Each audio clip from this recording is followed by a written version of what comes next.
welcome to another episode of Behind the Dreamers. I'm Jennifer Loading, and we are talking to the achievers, the creators, the magic makers, and the dreamers. These are our friends, these are your friends, and they are living the extraordinary. All right, so for my audience, my guest today says her personal story has entailed overcoming physical, emotional, and spiritual health obstacles. And through all of it, she's found unique ways to share wisdom, joy, and hope with the world around her. And so here's some fun little things about her. She's an author of multiple publications, screenplays, and books. She writes epic adventure fictional novels under a pen name. In 2018, she wrote, directed, and produced the short film The Face of Suicide. In 2013, she was the assistant art director for a feature film about the tragic reality of human trafficking. So this just gives you a little taste of what she's up to and what she's done. So we're super excited to get her on. But before we do that, before I officially welcome her, we've got to do a shout out to our sponsors, right? We got to get this in. All right. So today's episode is brought to you by Walt Mills Photography. If you are a creator needing post-production, consultation, or promotion, Walt Mills is your guy. Whether short films, YouTube films, photography work, or a new headshot, he can help you find a solution to match your needs. To learn more about Walt and his work, go to photosbywalt.com. We also want to give a shout out to our friend Chris Clow of Upbeat Media Productions. If you are in need of turnkey special event production, Clow is your go-to. To learn more about him and his work, go to upbeatmediapro.com. All right, we got that done. Bam. All right, so our guest, Nicole Elizabeth Smith, is the president, founder, and chairman of the board for the Treetop Clubhouse, a 501c3 nonprofit organization that provides curriculum and resources to students, guardians, and educators. And what they do is they support long-term health and well-being of vulnerable youth, at-risk teens, and young adults. So cool stuff going on there. She's also the owner of Fine Pearls Media, a digital marketing company that offers services such as website development, corporate branding, all the things, right? In everything that she has going on, Nicole continues to fundraise. She does community outreach to raise awareness about at-risk teens, give support, provide resources, and shed light on human trafficking. So welcome to the show, Nicole. Thank you for having me. I'm excited to be here. Yeah, we are. I'm going to say it. Super excited to have you here today. That's my word. I love it. It's not just excited. We're super excited. And until you read that bio, I thought I did a lot of stuff. She does. I like her bio. Like I looked at this, because I have them send me the bios. Right. And I look at this, and it's so hard because so many of these people that come on here do such incredible things, and it's like, what do we want to highlight here? Right. Because it's hard. Like they just have so many great things, and she's just one of those people that has done a lot of cool things. All the things with all the stuff. Good stuff. All right, so I want to open this up, and I'm like, where do we start? Yes. I think maybe what we do here is let's talk about the treehouse. Yeah. Talk about that, how that came about for you, because I think this is a really important thing to you. So let's start with that. It is, yeah. So the Treetop Clubhouse. I call it treehouse. I said treehouse. The treetop. A lot of people refer to it as treehouse. I'm like, treehouse sounds fun. Yes, it does. Right? Yes. Yeah, it's one that. I mean, with stories, I think there's like so many starting points. And so even with like this one, I feel like it started in a lot of different places and then all kind of converged in the center like a web. But this was something that back in 2018, I was asked to come speak at a high school. It was a difficult situation. There were these young girls. They were dealing with a lot of heavy topics. And so they said to me and these two other women, we all come, we all talk. They're dealing with so many different things, all these kinds of different obstacles with trafficking, with drug abuse, with teen pregnancy, just all these very difficult issues. And so they said if you'd come in, if you'd prepare materials, talk to them, show them that they matter, that they have value, that will hold the most weight with them. So we traveled out to Ohio. We were at this high school. We spent a weekend there. And I just felt so strongly that there were so many things in these girls' lives that were out of their control. Things that they had no say over, that they couldn't change about their situation, their housing, their schooling, anything like that. But if they could understand, that there are certain things that you can still make choices on, that you still do have some control over, that you can kind of take the reins on, that would really help them the most. And so talking about the idea of like joy versus grief in their lives. So I didn't realize how much that was going to resonate with these young girls, because that is a very hard topic. How do you approach that with younger audiences? And the program director, she, spoke to me afterwards and was like, hey, this is so awesome what you guys did here this weekend, but when y'all leave, you go back home, what do we have to like carry forward with these girls? What can we keep using to implement and helping them? So this whole project kind of came to life, and she was like, well, what if all these girls, write these letters to you? Maybe you could write responses to them. And so I was like, okay, sounds good. I don't know what that'll look like, but let's do it. So I started getting all these letters from these girls, and it's their story and what they're facing. And, some of them asked to remain anonymous because they were difficult topics. But all of these things came together, and it was one of the first books that I had published. It was called I'm an Overcomer, and it was the response to them and everything they were going through. So at the time, I loved writing. I loved figuring out ways to help people, giving back, like all of that. But in my mind, it was still a one-off situation. It was just something that I had done. And my husband kept saying to me, like, I see you going and traveling and speaking at schools and publishing books and having a bigger influence than just this one, isolated, scenario. And I was like, that sounds great, but how do I do that? You've got a full-time job, you've got, all these other things pulling you in different directions. And it wasn't until the end of 2020 that it kind of was like, okay, no, it's really time. Like, let's really do this. And so at the beginning of 2021, we formed the nonprofit, we built our board of directors. And so here we are almost 2 years later, and the Treetop Clubhouse lives and breathes and is doing exciting things. So. Wow. I think this is so interesting too, because our guest that we interviewed before you, she helped speakers speak. And so I'm like, I love it. It's kind of like we just kind of sort of transitioned into this next Yeah. conversation about you going and speaking and doing all this. And so this 501c3, did you share a little bit about what you talked about? It's helping with, we talked about outright risk and human trafficking, all of that stuff. So you guys are providing resources to the to parents, to the different organizations. Tell us a little bit about that. Yeah, so we kind of have a three-prong approach Okay. to who we're trying to reach out to. So one is kind of a category that we call learners, and it could be anybody. It could be students, it could be at-risk teens, it could be adults that just want to personally develop themselves and grow. It doesn't necessarily have to be, high school or college age or anything like that. So anybody that wants to, grow as selves as a person, that's kind of that one first bucket. Okay. The second one is anybody who is in like a parent guardian type role. They could be a foster parent, they could be an adoptive parent, it could be a grandmother or something that's caring for somebody else in the family. But the bottom line is it's somebody that has other people, younger audiences in their home, that they're responsible for their learning and education and development. And then the third bucket is what we call educators, and it doesn't have to be limited to teachers. It could be community volunteers, people working at Boys and Girls Clubs, mentors, coaches, really anybody that's helping people external to their household learn and develop and grow. And so everything that we create, resource, curriculum-wise, anything like that, it's approaching it from those three perspectives. Okay. So it's either for the individual, for a parent, or for somebody who's an educator. Got it. Okay, this is awesome. And I know Chloe doesn't know this, but you and I talked offset, because I always, if we don't know them immediately, I always have to feel like I go through this little vetting process where I'm like, I got to know what you're about, right? And I told you that because we're always trying to find these like authentic people that have these sort of unique stories. Well, she was introduced to me by Cheryl Powers, and you remember Cheryl. Yeah, Cheryl's She great. wrote me a message. She kind of, I think, connected us via email, and she's like, you two need to connect. And she said she's doing something that I think you need to know about. And so we jumped on a Zoom, and one of the questions I remember asking you, I don't know how I worded it, but the question was something about, how did this come about for you? Because she started talking about this holistic way that she's doing things, and I'm like, you have to have gone through something to have that kind of that I feel like that mindset. Yeah. Because I feel like awakening things where we have these like changes in our lives, these massive changes usually come about when something happens, right? Like some kind of a health crisis, a divorce, a death, something massive comes around. And so I want to talk about that really quick, because she's got all this amazing stuff going on, and you don't have to go in too deep, but that's the question I want to ask you is, how did this come about for you? Because you've done so many things. And in the beginning of this, we talked about here through her, physical, emotional, spiritual health, she's found ways, uniquely to share her wisdom and all of that. So maybe share a little bit about how that kind of came about for you. So definitely on the physical health side, I've had chronic health issues my entire life. So that kind of became my normal. Not that that's a good thing, but it does.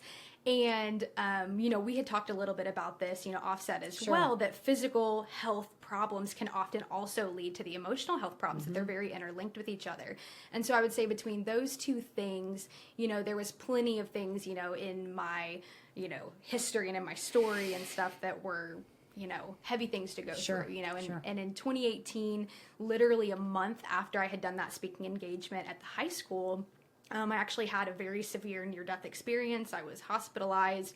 The nurses that were on the intake team the night I went into the ER did not think that I was going to pull through. Wow. So I remember on day 6, they're getting ready to discharge me, and the nurse that had been there the night that I came in was actually the nurse that was there the day that I was leaving. And she was telling this other nurse in my hospital room, we didn't think she was going to make it. The night she came into the hospital, our entire team was just we need to make her comfortable. I was on morphine and Dilaudid and all these things that were we're helping you transition, And my husband was there all 6 days. He wouldn't leave my side. The nurses were you have to go home. You got to take care of yourself too, Yeah. And he was no, because I know she's going to pull through. I know she has more things to do. And so I'm not leaving because she's got to make it. Yeah. And so it's little things like that in the moment, it was something that happened. But looking back, it's one of those things that it changes your perspective. You kind of get a taste of life really is short. And if I really do have things that I believe I'm supposed to accomplish, that I have a purpose or something I'm supposed to be doing, I don't have time to waste in other areas. I have to do what I'm passionate about. I have to do what I love.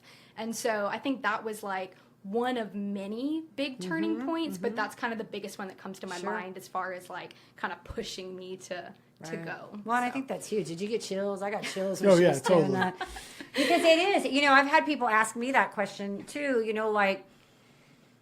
how do you stay positive, or how do you stay passionate about what you're doing? And we just talked about this before, that we're not positive every single moment of the day, right? We recognize that. But I think overall, I feel most of the time my life, I feel is pretty good, and I tend to look at things from that perspective because I've been on that other side where life sucked. It really looked, and I didn't really realize that, for me personally, he knows my story, and I think I shared it with you, but for me personally, after when I spent those 4 years of that chronic, pain, but the depression that went with it, I think when I came out of that, there was such a victory from that I realized that, gosh, for two things, how do people that live with chronic disease, live with that and not want to change, not want to be better, not try to work to be better, because that's such a miserable existence. But also it gave me kind of what you said, the perspective on the other side, to go, life is short. It is too short to be sitting around dumbing it down, ho-humming. It was in our previous show. Ho-humming your life, just going through life and being mediocre, and just I can't go that way. I just can't. I can't. Well, I'm glad you brought that up too, because that's the heart behind our first project that we've been doing through the Treetop Clubhouse, which is called the Joy Project. Okay. And so, joy was something that I had talked about, at that high school. We talked about joy and grief, but the Joy Project kind of took it to a whole nother level, different from how it was in the I'm an Overcomer book. Okay. And with the Joy Project, it was really looking at, from my own personal experience, but also with, advisors in health and in, counseling and all these different areas. So, fully researched, fully vetted, fully, looking at things from a very high level picture. But looking at your physical self, your emotional self, and your spiritual self. This is the part I like. And so with those three things, I was able to see in my own life and through my own research and my own studies and all that, how these three pieces were integrated.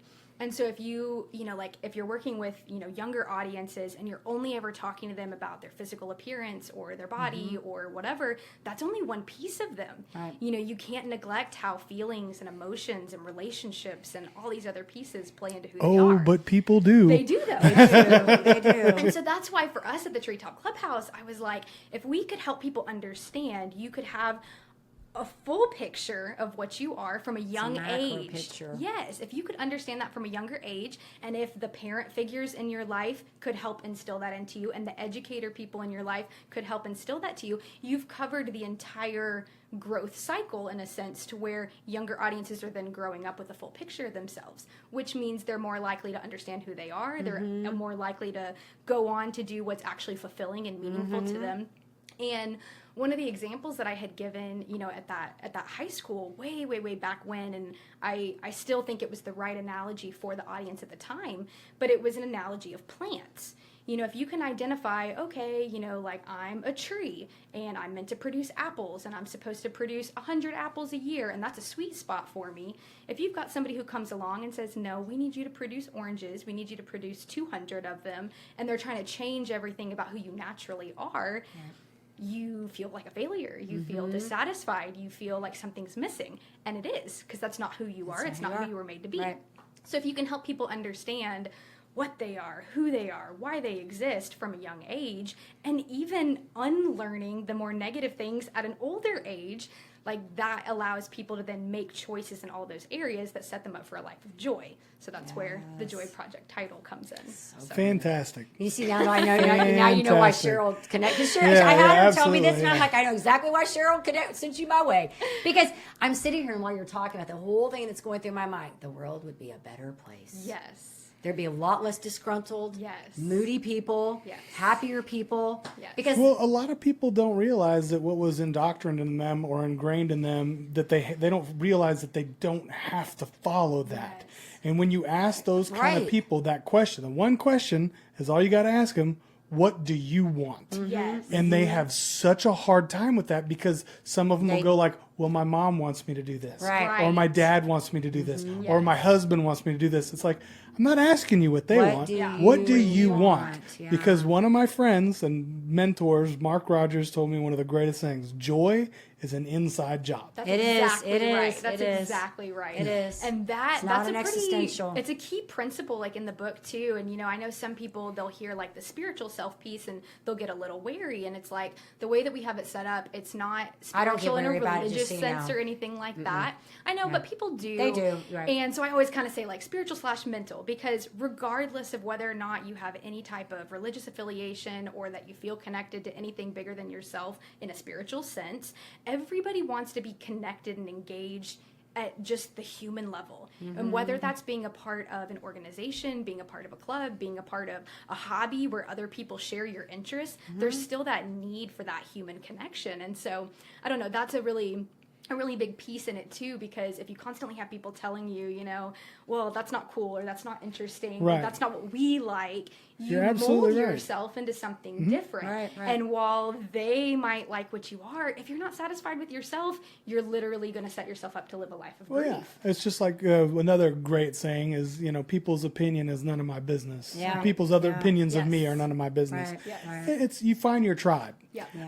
It's for instance, my ex stepdaughter loved. Ex-stepdaughter. I know it sounds weird because it's from my ex-wife. I don't have any. But she loved anime. Okay. And she loved going to these like cons and stuff like that. And where if you take the judgment away and your opinions and all this stuff, and you just go and be yourself, you end up having and you find so much more joy in that because you're doing what you love. You're having fun and you're meeting people that you never thought you'd meet and all that kind of stuff. And it's so funny because you can sit on the outside and listen to people like, God, look at all those nerds. What are those weirdos doing? Freaks, blah, blah, blah. And I'm like, have you noticed though?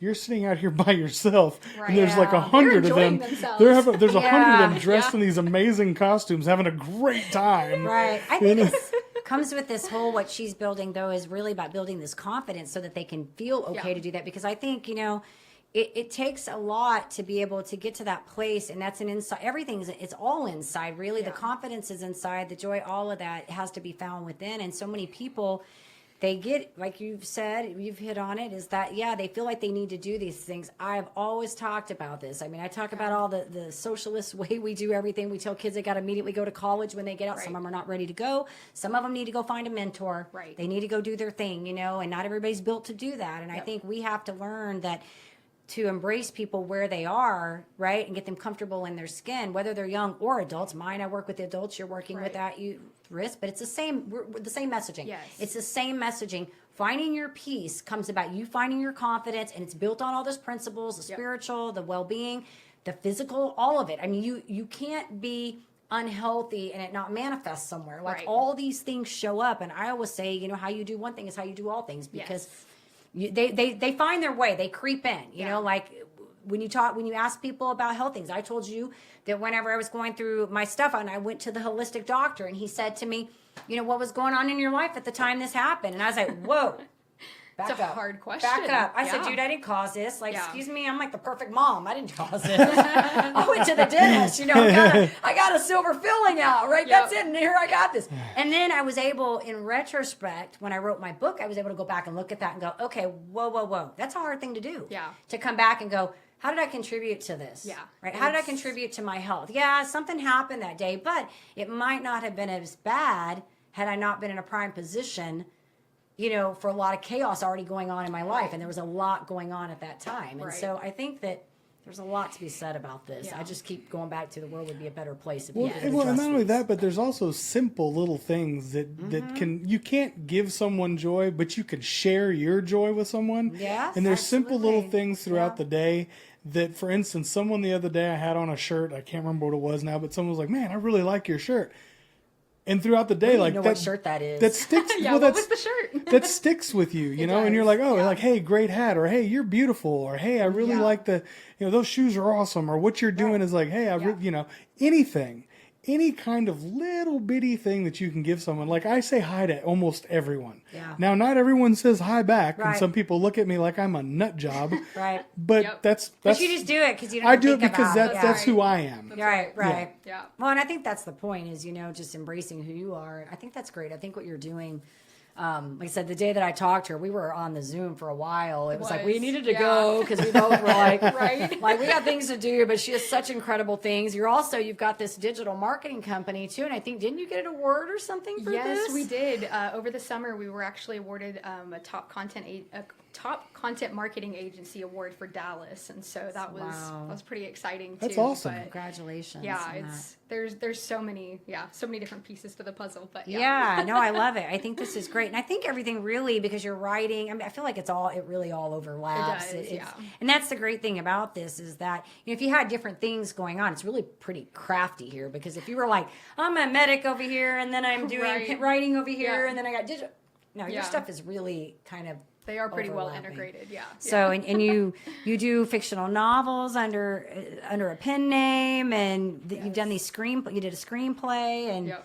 this is incredible. Thank you. Creative. Thank I you. love it. I Yes. love it. Love all the creative. So I want to ask you kind of a serious question, because you did say a couple things and you told us, when the pandemic hit and all that. So what do you feel like's been probably the biggest challenge in getting, all these pieces? Because I feel like they're all really come together for you. I feel like everything's kind of have, come yeah. together now. So Yeah. it's not like, oh, I'm looking at this and I'm thinking this and I'm thinking this. I feel Yeah. like you got it together. So what do you feel like has been like maybe the biggest challenge you had to overcome to kind of get, Yeah. everything in this joy place for you? Well, I'll say this. For a long time, I didn't follow my own wisdom, my own advice. And so while I'm over here telling people, do what makes you passionate, do what brings you joy, whatever, I'm also at the same time like, I can do everything, and I can, spread myself thin and do all these little things in all these different areas instead of really focusing on the specific things that I was passionate about. And I had two different friends that came to me at completely different times. They don't know each other, so it was kind of wild what both of them said to me. But one of them said to me, Nicole, you're going to have so many opportunities before you, and you cannot say yes to all of them. That's good You advice. may want to, but you can't say yes to all of them. You can only pick the ones that align with where you're trying to go. Yeah. Well, you can't go in every direction at one Right. time. You have to pick. And then the other friend said to me, Nicole, you can do anything you want, but you can't do everything. And it was almost the exact same piece of advice, but from two different, friend sets. And at the time, I was just like, yeah, okay, sure, good advice. I agree with that. I tell people that all the time. And then at the same time, I'm trying to work a full-time job and do an agency full-time and a nonprofit and publish all these books and all these different things at the same time. And my health caught up with me. And it was like, okay, now you have to start this new medication. It was chemo. It was something that just kind of knocked me off my feet. Sure, And it sure. was like, I can't go work 40 hours a day at a full-time, desk job and do all these other things that I know that I'm supposed to be doing. I have to pick. I have to choose between them.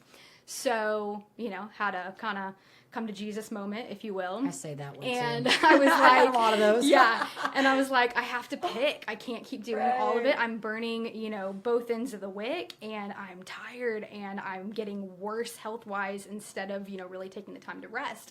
And so I quit my full-time job and said, we're just going to dive in headfirst and do this. And I don't know where the finances are going to come from. And I don't know if I'm going to have enough clients to make this work every month. And I don't know if people are even going to be interested in any of the things that I'm writing, but we're going to do it. We're going to do it. And so I just kind of took that leap of faith. And my husband was super supportive. My friends were supportive. My board of directors was supportive. I mean, I had so many people that came alongside me, and they were like, we believe in you for doing this, because we were finally doing the very thing that you've been, preaching at everybody else. And so, and I had that wake up call where it's like, I should take my own advice for once, and kind of honed in. And so I'd say that's the hardest part, is actually getting started, because I mean, you can say that you're going to do something for forever, but once you actually start, it's like, this is real. Now I have to set goals. Now I have to, have the support team and really do it. And Yeah. so, I think that's funny, because I feel like I just had that conversation with somebody the other day, totally different topic, but I said, I can't coach my clients to do something if I'm not willing to heed my own advice. Yep. Yes, I do. And so I feel like we have those moments, when we're in those positions where we're helping other people, where we do that. We go, this is really dumb what I'm doing right now, and I'm telling other people not to be doing this. Yes. Yes. It's like, Mine was something a different doesn't story. add up. Mine had to do with family, because I'm like, I talk to people about this, and yet here I am doing this right now. No, we're not going to go there. It's good advice for yourself. So, Yes. But I do agree with you on that. Once you get committed in, and I feel like it's so funny as entrepreneurs, whatever we're doing, I feel like it's funny. We go in and we're like, I don't know where the money's going to come from. I don't know where the sources are going to come, but they just magically appear when they need to appear. That's you right. know what I'm Yes. saying? It's like, it's such a brave, it's either just the most brave move or the most dumb move. You know what I mean? Because it's like, we just go in and we're like, I don't know where it's going to happen. I have no idea what tomorrow's going to bring, but I'm excited. Right, exactly. Yeah, I always get caught up with kind of like this scale between like, well, what's wise, keeping the job, having, reliable income, all like that's wise. Right. But then what's actually like stepping out in faith that this is really what I'm supposed to be doing. And so that's kind of like a hard scale to kind of like tip back and forth between. Yeah. But I took the leap, and so far so good. It's and so working out for we're here you. today. Yeah, it's exciting to see all this happening. And I agree with you. You do have to. I feel like practicality. I was like, what am I saying? Practicality. Practicality. It's a new word. Talk about making up words. We just made up a new- Practicality. He talks. I'm laughing about that because he said he likes to make up words. And I'm like, I just made up a new. I made up a new word for you today, Chloe. Put that in your emails. Practicality. Fantabulous. Fantabulous. I like that one. Practicality. So practicality, whatever the word is we're trying to say, I feel like kills more dreams because of the whole, we get into this, okay, well, what's the practical thing to do, right? And then, you really have to just go, but that's not what I want to do. Right. That's not what I want to do. You could live your whole life making the practical decisions and then get to the end of it and realize you missed out on so many opportunities. That's me. Like, I don't want to be at the end in my bed and they go, what did you, Right. What did you wish you did? Right. Well, I wish I did this. I don't want to be that person. Like, I want to be like, I tried it. Yeah. Maybe it didn't work out, Yeah. but at least I know that now. Yeah, at least I know not to do that. That's That's exactly exactly what I was saying. I'm like, if it doesn't work, it's not the end. You just Exactly. don't do It's it just again. it's a little pivot, and you just keep going. You still learn something. Yes. You learn not to do it again. Yes. I told you the same mistake 100 times. Sometimes we have to do them a few more times, and then we learn, right? And we're like, okay, fifth time, don't do that mistake again. Yes. But you don't want to be the other way, right? Right. You don't want to be like, hey, I didn't try, I didn't know. How would I know the answer to that? That's why I love doing this show and getting crazy. You're not crazy, but I love even finding crazy people on here because I just want to know what they're thinking. Like, I really want to know, what are they thinking back there? I shared with you I didn't share this with Chloe, but one of the people that I interviewed a few weeks ago on the show, he drives Uber, or I don't know if it's Uber or Lyft, 7 days a week. He has a nonprofit. He donates 50% of his profits back to his 501c3 to build the kid yes from, I talked to him finally. I talked to him and everything. Yes, he says he's the happiest he's ever been. I love it. Now I'm going to say I can't imagine doing that driving all day being happy, but what he's doing is bigger. His purpose is bigger, and so for him, That is huge. But he even told a story on the show about how he was driving this woman around and he reached the destination and she said, keep driving. Just keep driving, because she wanted to talk to him and hear him tell his stories and stuff. Yeah. Because he's building these schools, in Liberia. Right. Or he built one, and I think it's housing now 1,000 kids or something like that. And so just it's to hear stories like that, that's like the woo-woo fuzzy stuff I love. Because I'm like, if somebody can come back and really get to a place where what they're doing, their purpose is bigger than themselves. Yeah. And they're happy doing that. Yeah. And really, that's that. I'm doing Maslow's hierarchy of needs right now because I'm creating my program. So I'm talking about the human needs, self-actualization. Yes. Self-actualization. That's a hard word. It's at the very top. And then there's the transcendence on the top. And it's all about, growth and contribution. Yes. People are happy when they reach the growth and contribution phase. Yes. So when people ask you, is happiness real? Yeah, if you're willing to be growth-minded and contribute, That's yes, right. it is. You've got to get beyond yourself because that's the only way you're going to find it. But that goes back to what Chloe was saying as well with that internal, Yes. It's the choices inside of you. One of the examples we give is that everybody has like this little compass inside them, and then it kind of fluctuates like this between like joy and grief. And so every choice you make either pushes the needle more towards you doing something that's fulfilling and satisfactory in life, or misery where every day and they you can't wake reside up in the and- same space. No, You can't be joy it's and grieving really- at the same. Right. It's you gotta really be one or the other. Yeah, That's this not is to good. say we don't have things that happen that Right. are one-offs, that there's seasons of grief. That's perfectly normal and part of life. But when your entire life is built on, I wish I didn't have to wake up today because I don't want to go to my job that I'm miserable at. And it's heavy. sad. It's heavy. It's draining. It is. Yeah, it's really heavy. So. And it's hard to be around people that live like that Right. because, especially if you're like us, we're upbeat people, and it's Yes. like, it's very taxing on the soul. She said upbeat. That's a good one. Upbeat Media Productions. That was totally not even on purpose either. But it is true. Now I'm getting back to serious. It is true, right? Like if you tend to be, we'll get another word, high energy, maybe, I don't know what the word, positive person, and you're around people that their existence is, oh, gee, I had to get up today. I'm like, maybe you should just crawl right back in that bed. Right. Take some time Find for yourself. Find another person that is rest. find a person that's going to uplift you, just not me. Negativity has a tendency to follow negative people. I agree. Whereas positivity has a tendency to follow I positive agree. people. I agree. Yeah, it's good stuff. Well, you're doing amazing stuff. So what do you love about all this? What's the best part of all this for you? That's a tough question. I mean, there's so many pieces to it. For me, I love writing. I love storytelling. So every opportunity I get to tell stories, whether they're fictional or nonfiction, that's fulfilling to me. And it doesn't even matter if it's written words or if it's speaking or if it's telling a story through someone's website design. That for me is the thing. the best thing. So your fiction novels. My daughter loves to read fiction. My oldest daughter. So what kind of books are we talking about here? Where are they? What are they called? I would say if you think of something that's like a cross between like Lord of the Rings, dystopian She's gonna love future, How does she Hunger find? Games, You gotta give me this list so I Divergent. can tell her to go look you up. Yes, but offline because Yeah. it's a secret. what I my know. pen You name gotta tell is. me. You gotta tell me because I have a feeling she's gonna want to read these. She is. My oldest daughter loves fiction. Yes. And she likes all that stuff. Yes. Like what is that show, that series that was on for a while? Oh my gosh, I'm drawing a blank. Game of Thrones. Like Game of she Thrones. likes Yeah. all that. Game of Thrones. Yeah. They have games. Well, I love Yes. fiction too, and I think it's funny when people like my wife she likes reality TV, and I don't get it. Yeah. It's not something my cup of tea. it's not my. But I mean, yeah. I understand some people like watching the drama and stuff like that. I'm like, Yeah. but it already happens Right, everywhere. This is I like stuff that It's just out there. I like stuff that doesn't really exist. Yeah. Like if I'm Yeah. watching something and they make me believe that there's like a dragon there or something, I'm like, Yes. okay, that's really cool. like, I 'cause- love that dragon. too. Yeah. Yes. So that's kind of the style Okay, of the novels. You And have to things tell me like some of the that. names So of them, so I'll send them to her definitely. to check Okay, out because sounds good. every maybe I'll get them for her for Christmas because here's the thing. If she hasn't read it, somehow found it, every year I buy her, I'll either get her like a book, like a gift card to get books, or I buy her a book. But it seems like every time I get her something, she's like, I've read that.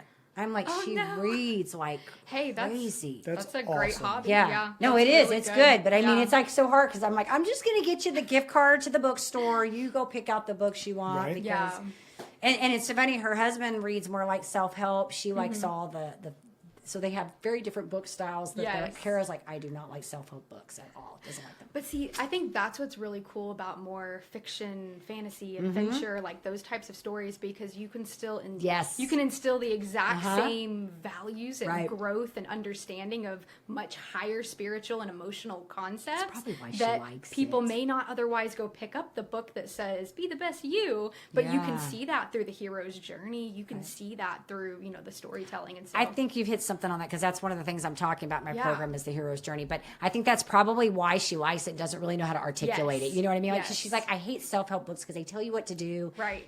Because most people really, and that's what we talked about before, is that most people, if you tell them what to do, that's not going to stick. But if they Right. can see that through a story and they can resonate with the story, Yes. then it has a little more impact and they can Yes. remember it. But hey, do you remember that book I read? And that was about so-and-so and so-and-so overcame this and hero's journey. Yes. You know, the It monomyth. always is. It right? always comes back to that. I think for a lot of people, that's preferable because it's something that you Mm-hmm. Yeah. can step outside of yourself and not feel like I'm having to do all this work, Yeah. but still see the story and say, you know, I want to be like that person. I want Yeah. to go, you know, on this epic adventure and Right. all No, I that. think it's good. I think it's good. I love it. I need to find out because I'm gonna Sounds maybe get good. her some. Sounds good. Maybe I will have a winning piece. I won't have gotten her one that she's already found. I love it. don't know. All right. So what advice would you have for somebody maybe starting out? I don't know if we want to say because you've done so many things, but maybe just in the entrepreneur space. We'll just generalize this. Maybe some advice for somebody that they're wanting to start something. They got a big idea and they want to bring this to the forefront. I think I'd elaborate on what I said earlier about just actually starting it. I think that for a lot of people is the biggest hurdle because I think it's easy to sit down and have the ideas or the thoughts or, you know, whatever about what the possibilities are, but to actually like start and get over that first hurdle, that's really what allows you to then bring alongside other people that could help you reach that goal, to start setting the goals yourself, to figure out what it is that you're trying to actually like achieve. Because I know with like the Treetop Clubhouse, my husband said for years, like, oh yeah, I can see you doing this. I can see you traveling and speaking and going to schools and publishing books and whatever. And it sounded great. But it wasn't until we were like, okay, let's file the paperwork with the IRS to actually, you know, form Made the the organization decision. that it was like, whoa, this just got real. Now I have to actually do what I said I was going to do and follow Yeah. through with it. And so getting started, like actually just starting, pulling the trigger on it. Yeah, going with it because that is hard for a lot of people. Yeah. I feel like, yeah, I mean, it's like this program I'm building right now. I'm on.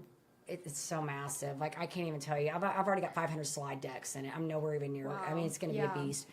And I've been ho-humming on it. We're on ho-hums. Might going to be my new word now. I've been sitting on it for like 2 years. Yep. Like I've had the outline, and I relate. finally, you know, I joined this mentor program last November. I think I shared this with you.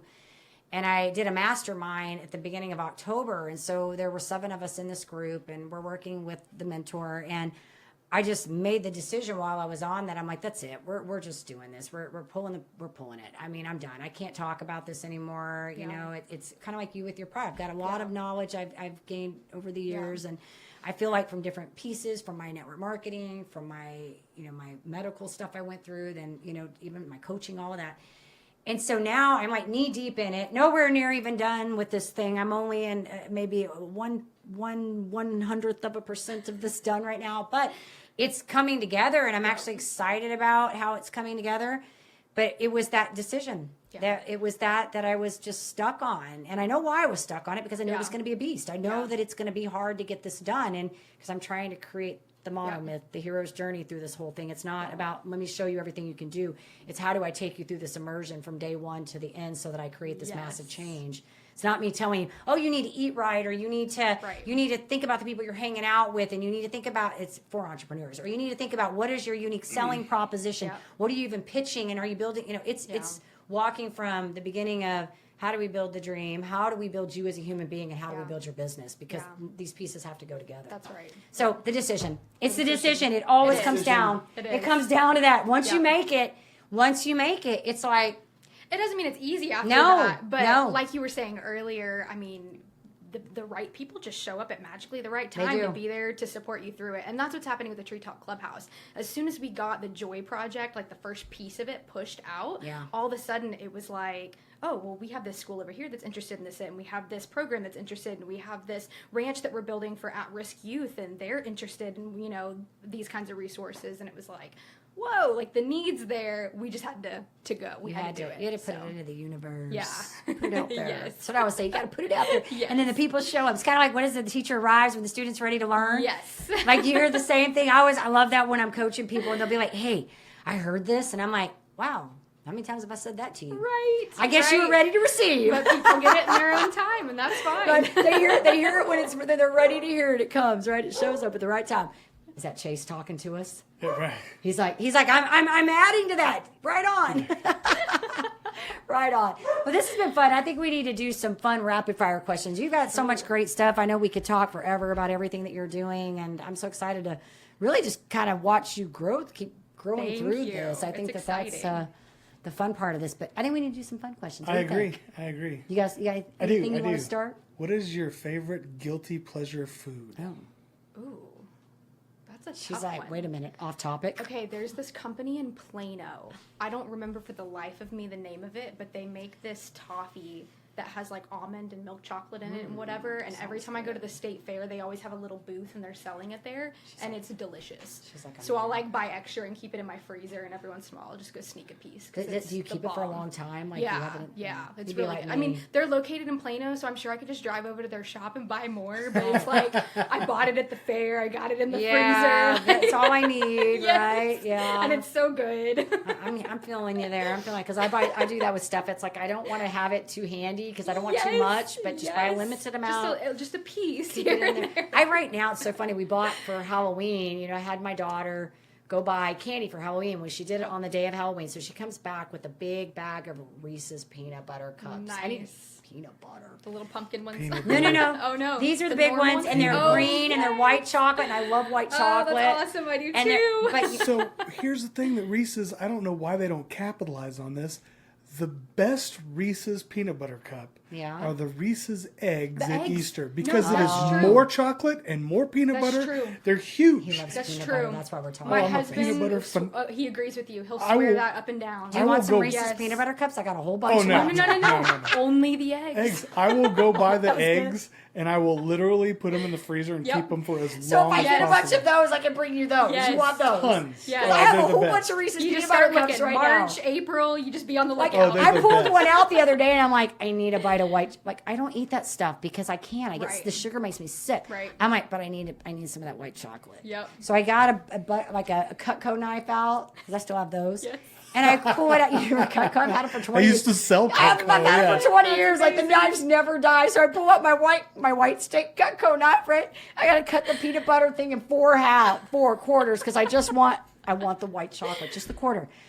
I could eat that for 4 days. Yes. And it'd probably take me 10 That's because right. I don't eat it every day. So I That's could put right. it back in a Ziploc bag, stick Yep. it back in the freezer. It'll Oh no! last. See, know? I couldn't. I have to eat like 4 or 5 Reese's That's why you peanut don't want butter to cups. eat That's it. I Phil. got it. You just let me know if you want it, but how much? So, and for your husband, if he likes peanut butter like I do, they make a 1 pound Reese's peanut butter cup that Wow. is this big, and you Wow. do have to like, no way. Like I cut it and I have to like eat a very thin slice because that's all I That's can a handle. lot. Well, I like peanut butter. I do about a spoon every day, a tablespoon out of the Nice. Smucker's crunchy peanut butter. Very nice. Yeah, every Very day. I nice. love peanut butter.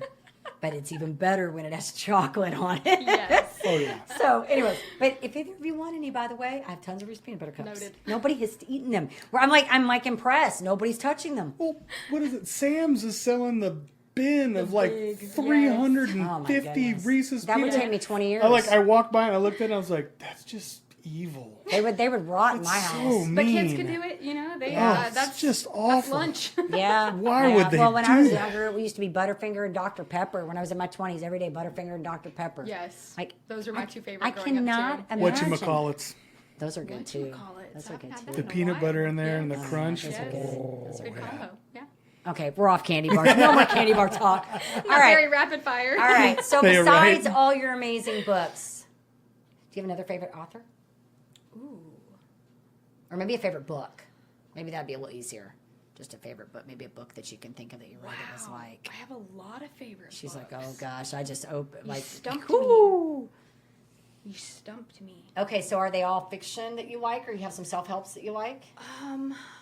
I read a little bit of everything, and I read a lot of stuff that's like research-based kind of things too. So my husband and I, we study like Eastern teaching methods and things like that. And so a lot of the books that we read are like from that perspective as well, as opposed to Western. She's also speaking my language. So, Yep. wow, I don't think I can Okay, answer well, that. we're just That's going to a say you lot. like a lot. You I read like a lot. of Okay, books. you read a lot. You have one, Chloe? No. Okay. Nothing. I do. Hold on. Favorite destination spot. I'm sitting here thinking about books. I'm like, Ooh, Yeah.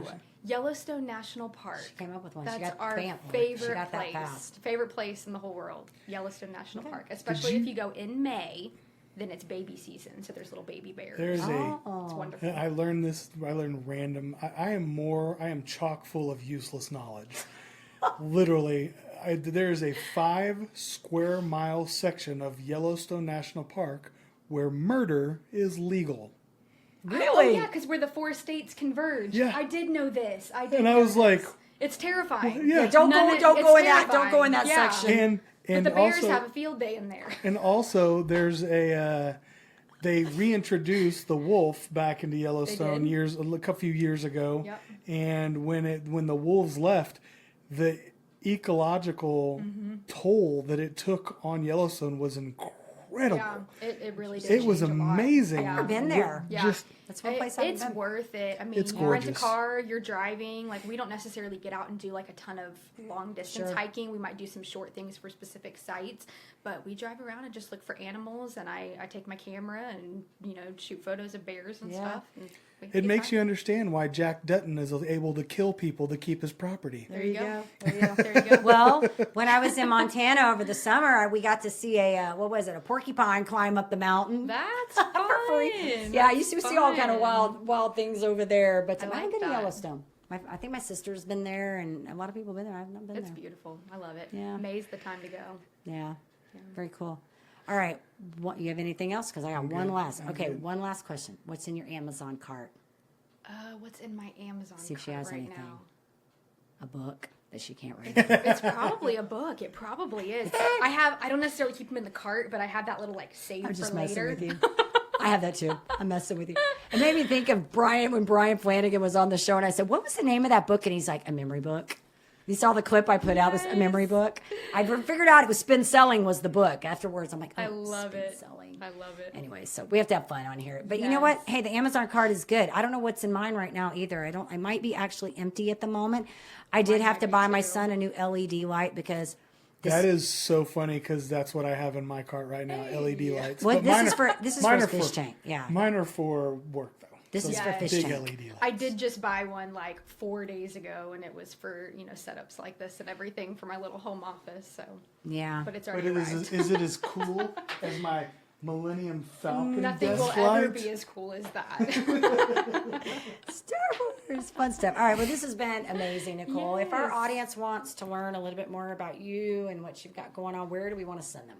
So NicoleElizabethSmith.com is my author website, and it has links to Find Pearls Media, to Tree Talk Clubhouse, books, all of that stuff. I love it. You got it all. It's a central point that then kind of feeds back out. I like it. So we'll make sure that we send them there. We'll get the links on there so that they know where to go. That's good. Smart move cool. on your part. Thanks. It's like hard. I mean, you have the separate pages, but if you can bring them into one place, Yes. definitely worth it. So. Yes. All right. Well, we want to say to our listeners, of course, if you enjoy our show, please be sure you give us a rating on iTunes, Facebook. We can't do this without you. Do that. Yeah, really do that. And then hit that subscribe button on YouTube so we can keep creating fun content and get these cool people to come talk to us, right? And so we can give Jennifer some more tongue twisters. Yeah, some more tongue twisters. Hey, I did pretty good on this one. The last one, I could not talk. My brain sometimes works a little faster than my mouth, and I I agree. can't. Do you have agree. that problem? I do, yeah. I I'll feel like start my saying gibberish, and people are like, "Are you good? Like, are you having a stroke?" yeah, And no, I'm like, it's my just brain me, is I'm going. fine. Yeah, my brain's going I know about what I 90 mean miles to a say. minute. I'm thinking about like, okay, I'm talking now, but I got the next thing I gotta make Yes. sure that the next question comes together. Yes. All right. So we said all the important things, and we do want to leave you guys with a final parting thought. Show's been fun. And this will go go back to your point about starting. All right. Everybody pull it together. We're laughing too hard. In order to live the extraordinary, you must start. Every start begins with a decision. You guys take care, be safe, and be kind to one another. We will see you next time.